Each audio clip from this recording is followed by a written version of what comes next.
affected include northeast Cape Fear River near Chickapin.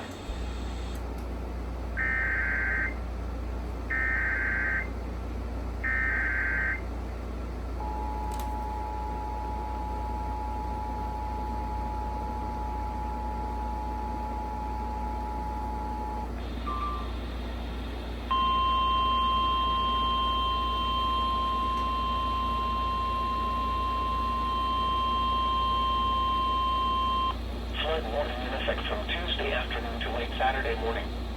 Minor flooding is forecast. The areas affected include northeast Cape Fear River near Chickapin. The hazardous conditions are expected from Tuesday afternoon to late Saturday morning. Impacts at 13.0 feet. Lowland flooding adjacent to the river and its tributaries is expected. River access docks are impacted as well.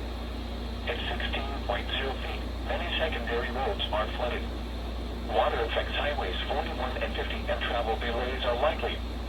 Areas many miles from the river are affected as small streams back up and flood. Muddy Creek, Cypress Creek, and Island Creek flood areas around Chickapin. Additional details. At 8:30 p.m. Monday, the stage was 5.0 feet. Forecast. The river is expected to rise above flood stage tomorrow afternoon to a crest of 15.8 feet early Thursday morning. It will then fall below flood stage early Saturday morning. Flood stage is 13.0 feet. http://www.weather.gov/safety/flood.